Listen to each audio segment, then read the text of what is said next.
దేవుని అత్యున్నతమైన ప్రేమ మనకు ఎక్కడ కనిపిస్తుంది అని ఒకవేళ మనం జ్ఞాపకం చేసుకుంటే,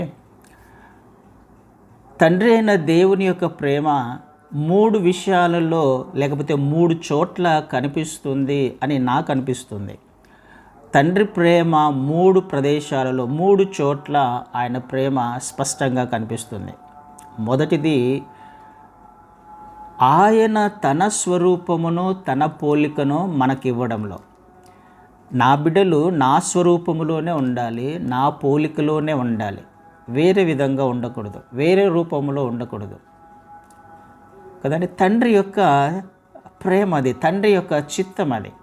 తన పోలికలో తన స్వరూపములో మనిషిని చేయడంలో ఆయన యొక్క ప్రేమ ఏంటో మనకు అర్థమవుతుంది. ఆయననే మనలో చూసుకోవాలని ఆయన ఇష్టపడుతున్నాడు కదండి. రెండవ అంశాన్ని ఒకవేళ చూసినట్లయితే, కేవలము మనిషి కొరకు మాత్రమే సర్వసృష్టిని ఆయన సృష్టించినట్టుగా మనకు అర్థమవుతుంది. తన స్వరూపము తన పోలిక ఇవ్వడము ఒక అంశం అయితే, మనిషి కొరకు మాత్రమే సృష్టి అంతటిని ఆయన చేశాడు.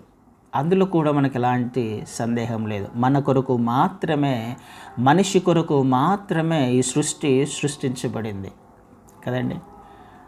ఒక మూడవ అంశాన్ని ఒకవేళ ఆలోచన చేస్తే, తన అద్వితీయ కుమారుడైన ప్రభువైన క్రీస్తు వారిని ఈ లోకానికి మానవ శరీరాన్ని ఇచ్చి మనిషిగా పంపించడానికి, శిలువ మరణానికి అప్పగించడానికి, నలగొట్టడానికి, అవమానాలకు నిందలకు అప్పగించడానికి ఇష్టంతో పంపించినట్టుగా కూడా మనం చూస్తున్నాం. ఆయన ఇష్టపడేను అని రాయబడింది. కుమారుని నలగగొట్టుటకు ఆయనకి ఇష్టమాయను అని మనం చూస్తాం.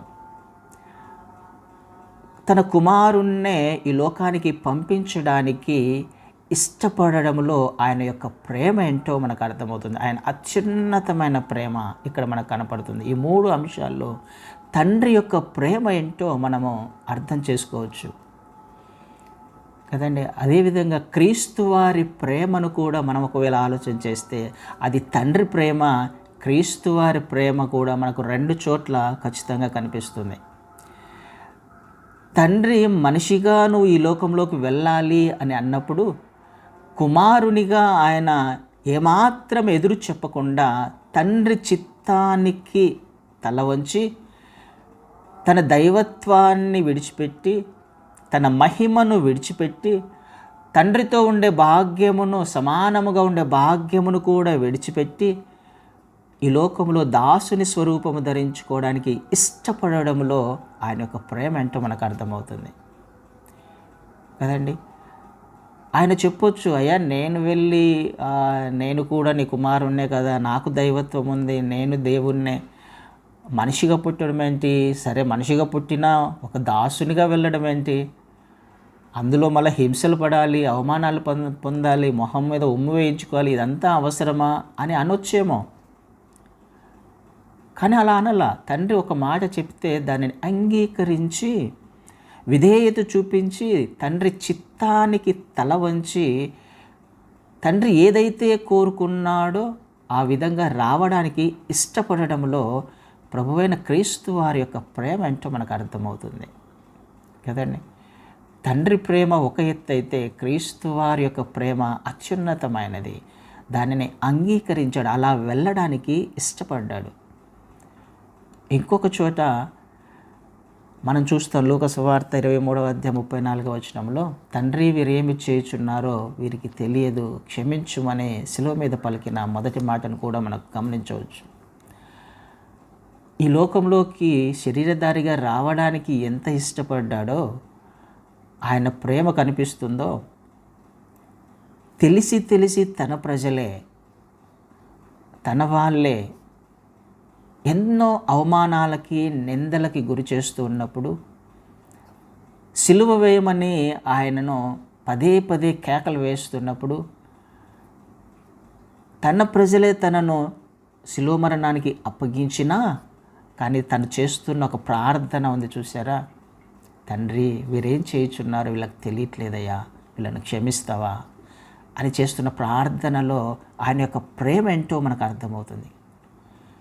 తండ్రి యొక్క ప్రేమ ఎంత గొప్పదో, క్రీస్తు వారి యొక్క ప్రేమ ఎంత గొప్పదో మనం అర్థం చేసుకోవాలి. కేవలము వీరిద్దరి త్యాగము, లేకపోతే వీరిద్దరి ప్రేమ, వీరిద్దరి ప్రణాళిక కేవలం మనిషి కొరకు మాత్రమే, నీ కొరకు నా కొరకు మాత్రమే అనే విషయాన్ని మనం అర్థం చేసుకోవాలి. ఆయన ఎందుకు అంత త్యాగం చేశారు? ఏదైనా కొదువ ఉందా వాళ్ళకి? ఏదైనా తక్కువ ఉంది? మనిషి నుంచి ఏదైనా పొందుకోవాలని, మనిషి నుంచి ఏదైనా మెప్పు పొందుకోవాలని, లేకపోతే ఇలా చేస్తే ఏదైనా ఆయనకు ఎక్కువ అధికారం వస్తుందని ఇలాంటివి ఏమన్నా ఉన్నాయా వాళ్ళకి? ఇలాంటివి ఏమన్నా అందుకోసం ఏమన్నా చేశారా? ఖచ్చితంగా కాదండి కదా. కానీ మరి ఎందుకు చేశారు?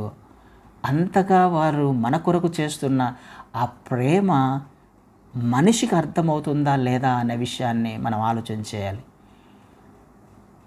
తండ్రి ప్రేమ ఒక ఎత్తు అయితే, క్రీస్తు వారి ప్రేమ అనుభవిస్తూ, ఆ శ్రమల గుండా వెళ్తూ, హింసించబడుతూ, మరణానికి అప్పగిస్తూ 6 గంటలు దాదాపు శిలువ మీద నరక యాతన అనుభవిస్తూ కూడా, అయ్యా వీళ్ళేం చేస్తున్నారో తెలియట్లేదు, వీళ్ళని క్షమించు అని ప్రార్థన చేస్తున్నాను కదండి. ఎందుకు అంతలా ప్రార్థన చేయాల్సి వచ్చింది?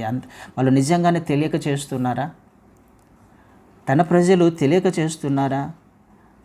తెలియక చేయట్లేదండి. అంటే వాళ్ళు మత్తులో ఉండి చేయట్లా, లేకపోతే వారు నిద్రమత్తులో ఉండి చేయట్లా, లేకపోతే వాళ్ళేం పిచ్చి వాళ్ళు కూడా కాదు కదా. తెలియక ఎవరు చేస్తారు? పిచ్చి వాళ్ళు చేస్తారు. లేకపోతే నిద్రమత్తులో ఉంటే చేస్తాము, మత్తులో తాగి ఉన్నవాడు చేస్తాడు తెలియకుండా, వాడి ఇష్టం వచ్చినట్టు. కానీ వీరు అలా ఉన్నారా? కానే కాదు. తెలిసే చేస్తున్నారు, కావాలనే చేస్తున్నారు. కావాలని చేసినప్పటికీ వాళ్ళు ఏం చేస్తున్నారో తెలియట్లేదు అని అంటున్నాడు ఆయన. ఎందుకు అలా అంటున్నాడు? ఎందుకంటే తెలిసి చేసిన తప్పుకి శిక్ష ఉంటుంది కదండి. మనం తెలిసి ఏదైనా విశ్వాసులముగా, క్రైస్తవులముగా తెలిసి ఏదైనా తప్పు చేస్తే దానికి శిక్ష ఉంటుంది. కానీ తెలియక చేసిన దానికి క్షమాపణ ఉంటుంది. తెలియక చేస్తే ఆయన క్షమిస్తాడు. అందుకొరకు ఆయన ప్రార్థన చేస్తున్నాడు, అయ్యా వీళ్ళకి తెలియట్లేదు, వీళ్ళని క్షమించు. తెలియక చేస్తున్నారు. ఎందుకు? శిక్షించాలన్నా, వాళ్ళని క్షమించాలన్నా దేవుడే చేయాలి కాబట్టి, దేవుని చేతిలోనే ఉంది కాబట్టి ఆయనకు ప్రార్థన చేస్తున్నాడు. ఆయన క్షమించాడా? ఓకే. లేదా శిక్షించడము ఒకవేళ దేవుడు మొదలుపెట్టాడంటే, దేవునికి కోపం వచ్చిందంటే, దేవుని యొక్క ఉగ్రత ఒకవేళ మనిషి మీదకి వస్తే మనిషి తట్టుకోగలడా? తాళగలడా? భరించగలడా? భరించలేడు అని క్రీస్తు వారికి తెలుసు కాబట్టి ప్రార్థన చేస్తున్నాడు. హెబ్రీలకు రాసిన పత్రికలో చూస్తాం మన 10వ అధ్యాయంలో 26 నుంచి 31 వచనాలలో అక్కడ కొన్ని మాటలు రాయబడ్డాయి. సత్యమును గూర్చి ఎవరైనా అనుభవ జ్ఞానము కలిగి ఉన్నవారు, అంటే సత్యమును తెలుసుకున్న తర్వాత, క్రీస్తు వారిని తెలుసుకున్న తర్వాత, తండ్రి ప్రేమను రుచి చూసిన తర్వాత, క్రైస్తవ్యంలోకి వచ్చిన తర్వాత, క్రీస్తు వారిని వెంబడిస్తాను అనే నిర్ణయం తీసుకున్న తర్వాత కూడా తప్పు చేసిన వారి గురించి రాయబడింది. విశ్వాసుల గురించి కొన్ని మాటలు అక్కడ రాయబడ్డాయి. తెలిసి చేస్తే తప్పు, దానికి ఎలాంటి శిక్ష ఉంటుందో అనే విషయాలు అక్కడ రాయబడ్డాయి. ఎవరైనా తెలుసుకున్న తర్వాత తప్పు చేస్తే ఆ తప్పు ఎలాంటిదంట? రక్షణకు ఆధారమైన ఆయన రక్తాన్ని అపవిత్రపరిచినట్టుగా అవుతుందంట, పాదములతో తొక్కినట్టుగా ఉంటుంది అని 29వ వచనంలో చూస్తున్నాం మనం. 10వ అధ్యాయం 29వ వచనంలో హెబ్రీలకు రాసిన పత్రికలో తెలిసి చేసిన తప్పు ఎలాంటిది అని అంటే, క్రీస్తు వారి యొక్క రక్తాన్ని పాదములతో తొక్కినట్టంట. ఆయన మనకిచ్చిన రక్షణను, రక్షణకు ఆధారమైన ఆయన రక్తాన్ని అపవిత్రపరిచినట్లు, నిర్లక్ష్యం చేసినట్లు. ఒకవేళ అలా చేస్తే కింద రాయబడిన మాట 31వ వచనంలో, ప్రభువు తన ప్రజలకు తీర్పు తీర్చునని చెప్పిన వానిని ఎరుగుదాం కదా, జీవము గల దేవుని చేతిలో పడుట భయంకరము. 30వ వచనంలో, పగ తీర్చుట నా పని, నేనే ప్రతిఫలం ఎత్తుననియు మరియు జీవము గల దేవుని చేతిలో పడుట భయంకరము. ఎలాంటి మాటలు రాయబడ్డాయో చూడండి. తెలిసి చేస్తే ఆయన చేతిలో పడట బహుభయంకరము, ఆయన పగ తీర్చుకుంటాడు అని రాయబడింది.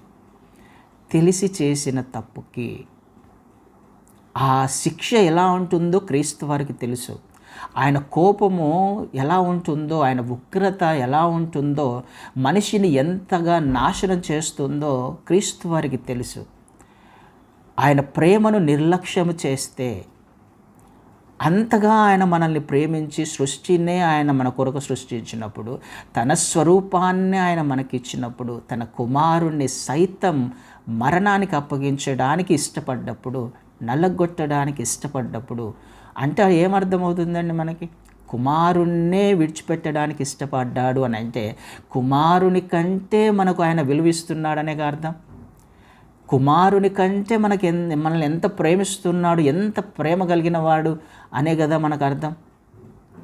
ఆయన అంతగా మనల్ని ప్రేమిస్తూ ఉన్నప్పుడు మనము ఆయనను పట్టించుకోకపోతే, ఆ విషయము తెలిసినప్పటికీ ఆయన రక్తాన్ని నిర్లక్ష్యం చేస్తే, తెలిసి మాటి మాటికి తప్పులు చేస్తూ వెళ్తే, ఆయన ఒకరోజు ఏం చేస్తాడంట? పగ తీర్చుకుంటాడు. ఆయన చేతిలో పడుట భయంకరము అని రాయబడింది. ఆ విషయం క్రీస్తు వారికి తెలుసు కాబట్టే ఈ ప్రార్థన చేస్తున్నాడు. అయ్యా క్షమించు, వీళ్ళు ఏం చేస్తున్నారో వీళ్ళకి తెలియట్లా, తర్వాత పనిష్మెంట్ ఎలా ఉంటుందో, తర్వాత జరగబోయే వాళ్ళు చేస్తున్న దానికి కన్సిక్వెన్సెస్ ఎలా ఉంటాయో వాళ్ళకి అర్థం కావట్లేదు నాయన, వారిని ఒక్కసారి క్షమించు, వాళ్ళు తెలియక చేస్తున్నారు, క్షమించయ్యా అని చేస్తున్న ఆ ప్రార్థనలో ఆయన ప్రేమ మనకు కనిపించాలి కదా. అత్యున్నతమైన ప్రేమ సిలువలో మనకు కనిపిస్తుంది. దినమెల్లా చేతులు చాచి ఉదయం లేచినప్పటి నుంచి రాత్రి పడుకునేంత వరకు ఎన్ని తప్పులు చేస్తున్నప్పటికీ కూడా ఈ ప్రార్థన ఆయన మన కొరకు చేస్తున్నాడు. తండ్రి కుడిపార్శ్వమున కూర్చొని ఆయన మన పక్షమున ప్రార్థన చేస్తున్నాడు, మన కొరకు విజ్ఞాపన చేస్తున్నాడు క్షమించమని. ఒకవేళ ఆయన ప్రార్థన చేయకపోయినా, తండ్రి ఉగ్రత మన మీదకి వచ్చినా మన స్థితి ఏమిటో ఒక్కసారి ఆలోచన చేసే ప్రయత్నం చేద్దాం. అంతగా మనల్ని ఆయన ప్రేమిస్తున్నప్పుడు, ఆ ప్రేమను పొందుకునే అర్హత మనకు లేనప్పుడు, మరి క్రైస్తవులముగా మార్చబడిన తర్వాత కూడా ఎలాంటి ఉద్దేశాలు, ఎలాంటి జీవిత విధానము కలిగి జీవిస్తున్నామో మనల్ని మనము ఖచ్చితంగా ప్రశ్నించుకోవాల్సిన అవసరం ఉంది. ప్రతి సంవత్సరము ధ్యానం చేసుకుంటూ ఉంటాం, సిలువ ధ్యానాలు చేస్తూ ఉంటాం, ఈస్టర్ చేసుకుంటూ ఉంటాం. ఈ సంవత్సరానికి పోయిన సంవత్సరానికి నాలో ఏదైనా మార్పు ఉందా? ఆయన ప్రేమను అర్థం చేసుకునే ప్రయత్నాన్ని నేను ఎప్పుడైనా చేశానా? ఆయనకు కోపం తెప్పించే పనులు ఇంకా ఏమైనా చేస్తూ ఉన్నానా? ఒకవేళ అలా చేస్తుంటే నాకు తెలియకుండానే ఆయన ఉగ్రతను నా మీదికి తెచ్చుకుంటున్నాను అన్న విషయం మనకు అర్థం కావాలి. అది ఈరోజు బయలుపరచబడకపోవచ్చు, కానీ రేపు బయలుపరుస్తుందేమో, ఒకరోజు బయలుపరచబడుతుందేమో. ఆ విషయం మనం అర్థం చేసుకోవాలి. అంత ప్రేమ ఆయన తండ్రి కుమారుడు మన పట్ల చూపించినప్పుడు మనము ఆ ప్రేమను ఎంతగా ఉపయోగించుకుంటున్నాం, ఆ ప్రేమకు పాత్రులముగా ఆయన మనల్ని ఎంచినప్పుడు మరి తండ్రి ప్రేమను అర్థం చేసుకునే స్థాయిలో, స్థితిలో మనం ఉన్నామా లేదా అని ఆలోచన చేసుకోవాల్సిన అవసరం ఖచ్చితంగా ఉంది. మనల్ని మనం ప్రశ్నించుకోవాలి. ఆయన రక్షణను ఏ విధంగా మనము భయముతో, వణుకుతో కొనసాగిస్తూ ఉన్నాం? తెలిసి చేస్తే ఎలాంటి తప్పులకి శిక్ష ఉంటుందో ఆయన వాక్యంలో స్పష్టంగా రాయబడినప్పుడు, మరి నేను తెలిసి తప్పులు చేస్తున్నానా, తెలియక చేస్తున్నానా విషయాన్ని ఒకసారి జ్ఞాపకం చేసుకునే ప్రయత్నం చేద్దాం. అంత ప్రేమ కలిగిన వాడు. అయితే ఆయన ఎందుకు అంత మాటలు పలకగలిగాడు సిలువ మీద? వీళ్ళను క్షమించమని అని అంటే, ఆయన ఒకవేళ ఆ మాటలు పలకకపోయినా, లేకపోతే సిలువ మరణానికి ఆయన అప్పగించుకోవడానికి ఇష్టం లేకపోయినా, ఖచ్చితంగా మనిషికి రక్షణ కార్యము జరగదు కదండి. ఎందుకు చేయవలసి వచ్చిందంటే, మనిషి రక్షించబడడానికి. తండ్రి స్వరూపములో, తండ్రి పోలికలో సృష్టించబడిన మనిషి ఏ ఉద్దేశముతో అయితే ఈ సృష్టిని చేశాడో దానికంటే ఒక అర్థం ఉండదు. క్రీస్తువారు మరణించి తిరిగి లేవకపోతే రక్షణ కార్యం అనేది ఖచ్చితంగా జరగదు. అప్పుడు మాత్రమే రక్షణ కార్యం సంపూర్తి చేయబడుతుంది కదండి. ఎప్పుడు రక్షణ కార్యం సంపూర్తి చేయబడింది? ఆయన మరణించి తిరిగి లేవడం ద్వారా మాత్రమే రక్షణ సంపూర్ణం చేయబడింది. ఒకవేళ క్రీస్తువారు మరణించి తిరిగి లేవకపోయాడు అనుకుందాం, తిరిగి లేవకపోతే క్రైస్తవ్యం అనేది కూడా ఒక మతంగానే మిగిలిపోయేది. అన్ని మతాలలో క్రైస్తవ్యం కూడా ఒక మతము.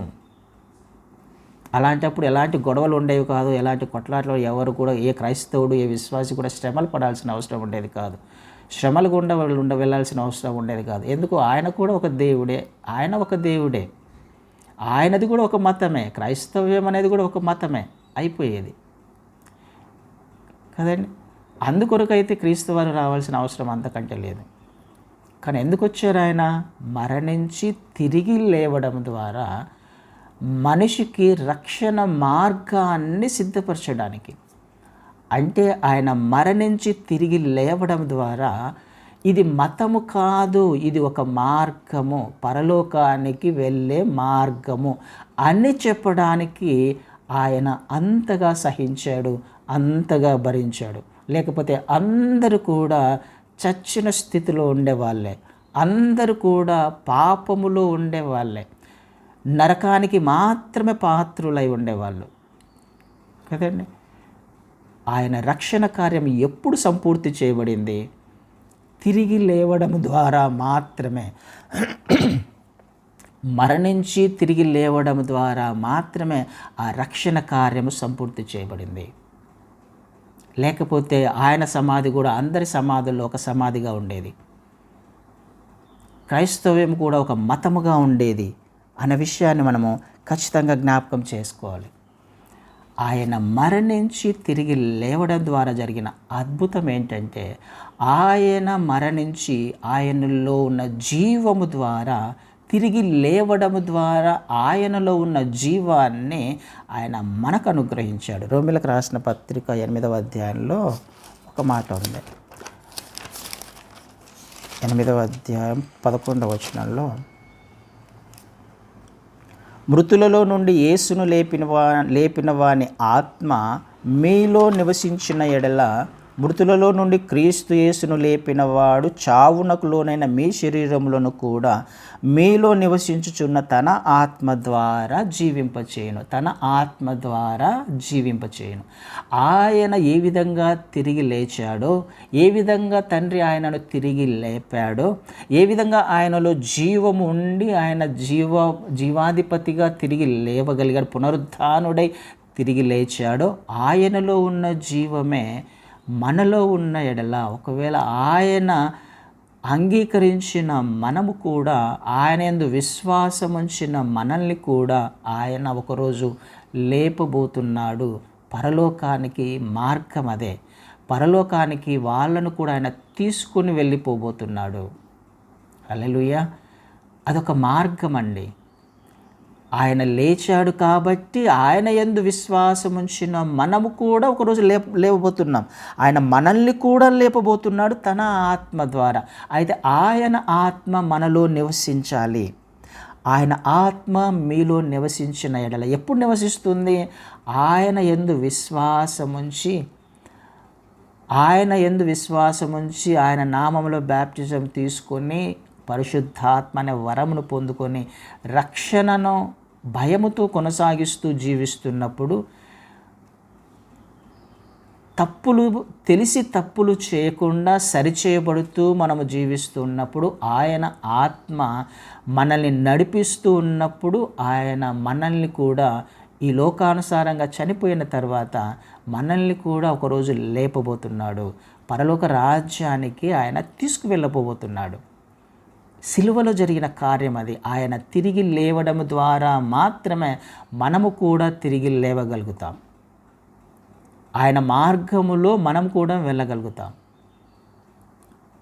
అది అర్థమవ్వాలి. ఆ ఆత్మ నాలో ఉందా లేదా అనే విషయాన్ని నేను ప్రశ్నించుకోవాలి, పరీక్షించుకోవాలి. ఆయన మరణించినప్పుడు మాత్రమే మనలో జీవము, ఆయన మరణించి తిరిగి లేచినప్పుడు మాత్రమే మనలో జీవముంది అన్న విషయాన్ని మర్చిపోకూడదు. శిలువ మరణంలో, శిలువ త్యాగంలో జరిగిన అద్భుతం ఏంటి అంటే ఆయన తిరిగి లేచాడు మనల్ని లేపడానికి. మరణించకపోతే మనం ఖచ్చితంగా లేయలేం. ఆయన మరణించి తిరిగి లేవకపోతే మనము ఖచ్చితంగా లేపబడం.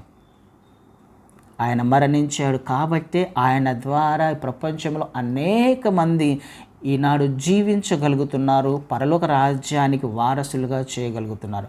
ఆయన మరణము మనలో జీవము అనే విషయాన్ని మనం జ్ఞాపకం చేసుకోవాలి.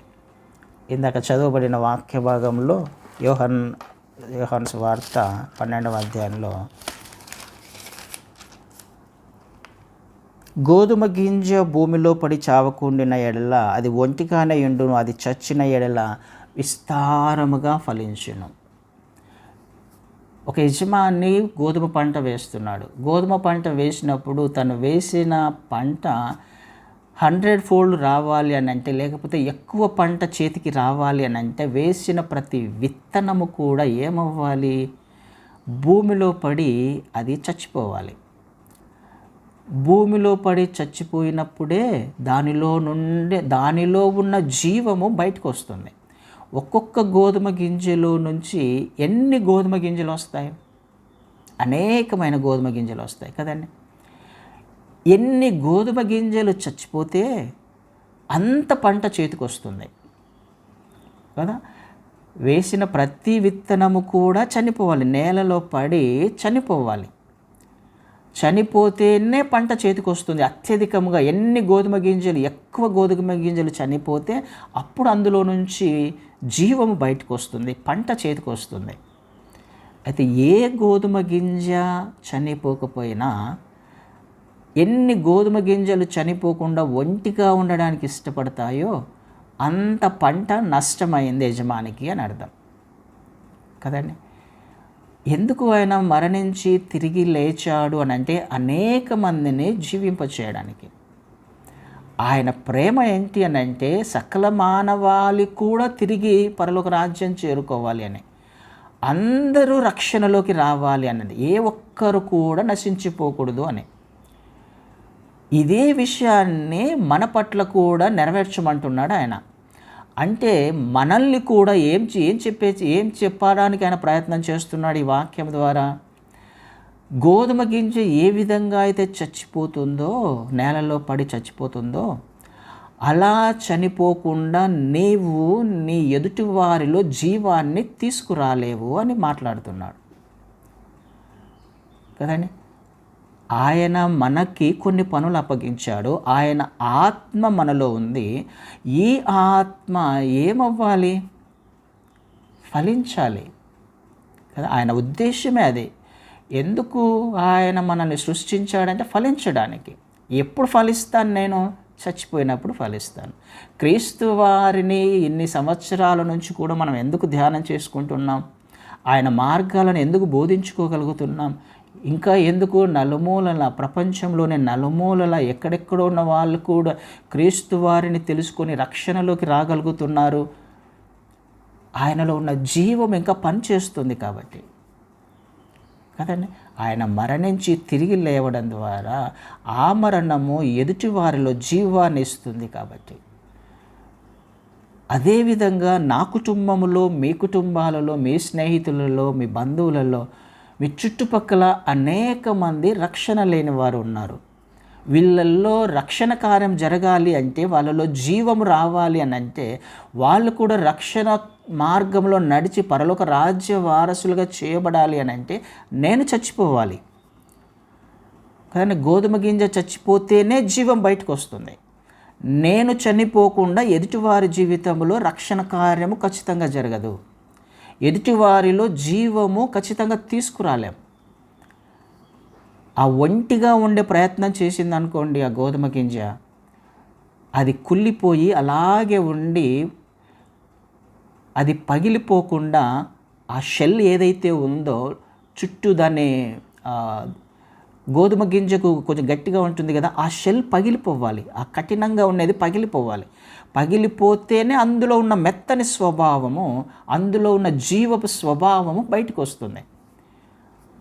అలా ఉండకుండా, అలా చనిపోకుండా ఆ హార్డనైన హార్ట్ అలాగే ఉందనుకోండి, ఆ షెల్ ఏదైతే ఉందో అది పగిలిపోలేదనుకోండి, ఖచ్చితంగా జీవం బయటికి రాదు. మరి ఎలా ఉన్నాం? చనిపోయిన గోధుమ గింజలా ఉన్నామా? చనిపోవడానికి ఇష్టపడే గోధుమ గింజలా ఉన్నామా? ఎందుకు పగిలిపోవట్లేదు అని అంటే, మనకు కొన్ని ఈగోస్ ఉంటాయి, లేకపోతే మనకు కొన్ని అతిశయాలు ఉంటాయి. అది ఎలాంటిదైనా కావచ్చు, లేకపోతే ప్రేమలు లేని స్థితి, స్వార్థము, అసూయలు, కొన్ని లోకంలో ఉన్న లక్షణాలు ఉండే అవకాశం ఉంది. నేను, నా కుటుంబము తప్ప ఇతరుల గురించి పట్టించుకోలేని తత్వము కొంతమంది జీవితాలలో, క్రైస్తవ్యంలో మనం చూస్తాం. తన కొరకు మాత్రమే, తను రక్షించబడ్డాడు చాలు, తన పిల్లలు, తన కుటుంబము. దేవుడు అందుకొరకు దేవుడు నన్ను రక్షణలోకి తీసుకురాలా, అందుకొరకు ఆయన చనిపోలా. అలా ఆయన అనుకోని ఉంటే నేను వెళ్ళడం ఎందుకు? నా పరలోకాన్ని విడిచి వెళ్ళాల్సిన అవసరం నాకేముంది? దైవత్వాన్ని విడిచిపెట్టుకోవాల్సిన అవసరం నాకే ఉంది? నా మహిమను, నా ఘనతను దేవదూతలు రోజు ఆయనను ప్రతి క్షణము ఆయనను సేవిస్తున్నారు, పూజిస్తున్నారు, ఆరాధిస్తున్నారు. అంత అద్భుతమైన స్థలాన్ని విడిచిపెట్టి ఈ లోకంలోకి, పాపపు లోకంలోకి రావాల్సిన అవసరం ఉంది, వెళ్ళాల్సిన అవసరం ఏముంది అని ఆయన అనుకొని ఉండింటే నీవు నేను ఈనాడు రక్షణలోకి వచ్చి ఉండేవారమా? ఖచ్చితంగా వచ్చి ఉండేవారం కాదు. పరలోక రాజ్యానికి వారసులుగా చేయబడి ఉండేవారమా? ఖచ్చితంగా చేయబడి ఉండేవారం కాదు. నరకానికి మాత్రమే పాత్రులమై ఉండేవారం. అయినప్పటికీ నా షెల్ పగిలిపోవట్లేదు అని అంటే నాలో జీవముంది. ప్రతి గోధుమ గింజలో కూడా జీవముంది. అయితే ఏ జీవము బయటికి రాదు? పగిలిపోని గోధుమ గింజ జీవమే బయటికి రాదు. ఆ కఠినమైన, ఆ హార్డ్, ఆ షెల్ గట్టిగా ఏ గోధుమ గింజకైతే ఉంటుందో, అది పగిలిపోకుండా ఉంటుందో, కఠినముగా ఉన్న గోధుమ గింజనే ఫలించలేదు కదండి. నాలో జీవం ఉంది, ఆయన ఆత్మ నాలో నివసిస్తుంది. ఆయన ఆత్మ నాలో ఉంది అని అంటే ఆ ఆత్మ అనేక మందిని రక్షణలోకి నడిపించగలిగిన సామర్థ్యము ఉంది అని అర్థం. అనేక మందికి జీవాన్ని ఇవ్వగలదు అని అర్థం. అయితే ఆ జీవము బయటికి రావాలి అని అంటే నా షెల్ పగిలిపోవాలి, నా ఈగోలు పగిలిపోవాలి, నా అహంకారము పగిలిపోవాలి, నా అతిశయాలు పగిలిపోవాలి, చచ్చిపోవాలి. చచ్చిపోకుండా ఎదుటి వారిలో రక్షణ కార్యము ఖచ్చితంగా జరగదు. జీవము తీసుకురాలేము. ఇది ఆయన ప్రేమ, మనలో దాచిపెట్టాడు. అది ఆయన ఏ విధంగా ఫలించాడో, అనేక మందిని రక్షణలోకి నడిపించాడో అదే బాధ్యతను తన కుమారుడు కూడా తీసుకోవాలి. జ్యేష్ఠుడు చేశాడు ఆ పని, తర్వాత తన పిల్లలు కూడా చేయాలన్నది దేవుని ఉద్దేశం. ఆయన ప్రణాళిక, ఆయన ప్రేమ అందులో ఉంది. నువ్వు అనేక మందికి మార్గము చూపించేవారముగా, జీవాన్ని ఇచ్చేవారముగా, జీవములోకి నడిపించే వారముగా ఉండాలన్నది ఆయన ఉద్దేశం. అయితే నేను చచ్చిపోవాలి అంటే ఫిజికల్గా చచ్చిపోమన్నది కాదు ఆయన ఉద్దేశం. కఠినమైన హార్ట్ కొంతమందికి ఉంటుంది, పగిలిపోదు అది. అందులో నుంచి బయటికి రావడానికి ఇష్టపడం కదా. ఆ ఈగోని, అది ఎలాంటిదైనా కావచ్చు, భార్య భర్తల మధ్య, లేకపోతే అన్నదమ్ముల మధ్య, అక్క చెల్లెళ్ళ మధ్య, సంఘములో, ఒక ఉన్నత స్థానంలో ఉన్నవారిని కింది తర్వాత స్థానంలో ఉన్నవారిని చూసే విషయంలో, ఏ పరిస్థితిలో అయినా, ఏ స్థాయిలో అయినా కావచ్చు, కానీ ఆ ఈగో పడి చనిపోకుండా, ఆ షెల్ చనిపోకుండా, పగిలిపోకుండా ఎదుటివారిలో ఎట్టి పరిస్థితిలో నేను జీవాన్ని తీసుకురాలేను, ఎదుటివారిలో రక్షణ కార్యము కనిపించదు నా ద్వారా, పగిలిపోకుండా, నేను చచ్చిపోకుండా.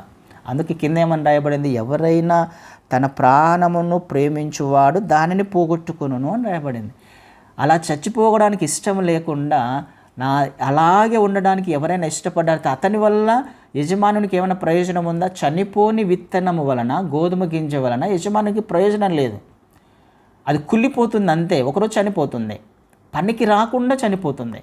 కానీ దేవుని ఉద్దేశం అది కాదు. యజమానికి పనికి రావాలన్నది దేవుని ఉద్దేశం. తనను తాను రక్షించుకోవడానికి తన జీవితం గురించి, తన కుటుంబం గురించి స్వార్థంతో తన కొరకు ఆలోచన చేసేవాడు ఒంటిగా ఉండవలసిందే, కానీ అతని వలన పరలోక రాజ్యంలో ఎలాంటి పని జరగదు, ఎలాంటి ప్రయోజనం లేదు. యజమానికి అంతకంటే ప్రయోజనం లేదు. యజమానికి పంట ఇచ్చేవాడు కాదు ఆ గోధుమ గింజ.